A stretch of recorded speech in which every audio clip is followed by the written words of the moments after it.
दिनैनि बे सरदार वल्लभभाई पेटेलनि एकता दिवस बे हाबाफारिखौ फोजोबनानै बिनि उनावहायनो जोंनि फरायसालियावहा गोदान शिक्षा नीति 2020 नि जा मोनसे ट्रेनिं स्कुल प्रग्राम बे प्रग्राम हाबाफारिया जोंनि फरायसालियाव दिनै सोलिदों। गाहायै गंनै फरायसालि, गंसे जाबाय सरकारि फरायसालि अलंबार गेजेर फरायसालि अलंबार एम इ स्कुल आरो गुबुन मोनसेया जाबाय प्राइभेट स्कुल, बे जाबाय इउ एन एकाडेमि खैराबारि। बे प्राइभेट आरो सरकारि बे फरायसालिफोरनि गेजेराव मोनसे सोलोंथायारि सोलायनाय आरो सोलोंथायारि आबहावा आप्लिफमेन्ट खालामनायनि मोनसे हाबाफारि भारत सरकारा लादों। बे हाबाफारिनिनो दिनै जोंनि बे फरायसालियाव जादों।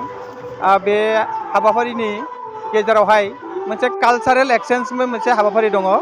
बे हाबाफारिनि गेजेरजों बे गंनै फरायसालिनि फरायसा फरायसुलिमोना गावबा गावनि फरायसालिनिफ्राय हारिमुआरि मोसानाय मुसुरनाय दिन्थिफुंगोन आरो बेनि गेजेरजों फरायसालिफोरनि गेजेराव मोनसे गोरोबलायनाय मोनसे फ्रेन्डशिप फैगोन आरो सोलोंथायारि मोनसे आबहावा सोरजिनो नाजागोन। गंनै फरायसालिनि फोरोंगिरिमोननि जा सोलोंथाइ फोरोंनायनि आदब खायदा बेफोरनि गेजेरावबो एक्सचेन्ज जागोन।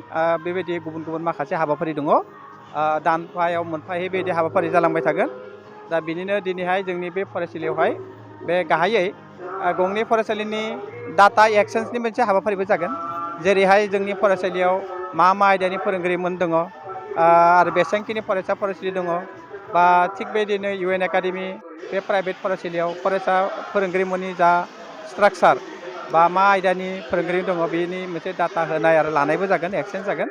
दा गुबै थांखिया जाबाय मा, सोलोंथाइनि मोनसे आबहावा, सोलोंनायनि मोनसे आबहावा सोरजिनायनि गाहाय थांखि आरो बे सोलोंथाइखौ दावगाहोनाय, फरायसामोनखौ सोलोंथाइ लानायावहा मोनसे रुसि बा गोसो बोनाय, बे गोसो बोनाय लाबोनायनि थाखायनो बे भारत सरकारा बे थांखिखौ लादों। बे लेखा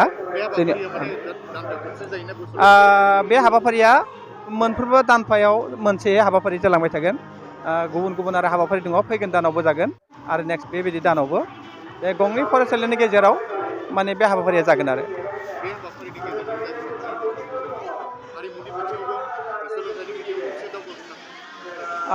निस्सय माने दावगागोन। गथ'फोरनि गेजेराव मोनसे फ्रेन्डशिपा बारायगोन आरो बिसोरनि सोलोंनायनि आदब खायदा बे होनाय लानाया निस्सय सोलिगोन आं आसा खालामो। आरो फोरोंगिरिमोनाबो माखासे बिथांमोननि जा टेकनिक आदब खायदाफोरखौ एक्सचेन्ज खालामनो माने सुजुग सुबिदा मोनगोन आं आसा खालामो। आङोहाय बेखौहाय मोनसे पजिटिभ दिगावहाय फोरोंगिरिमोनखौहाय आरो दिथागिरि बिथांमोनखौ आजावना लानो आं खावलायगोन। मानोना बेखौ जा मोनसे हाबाफारि लादों बे निउ इडुकेसन पलिसिनि मोनसे हाबाफारि, निउ इडुकेसन पलिसि 2020नि बा मोनसे हाबाफारि, बे हाबाफारि मोजां हाबाफारि।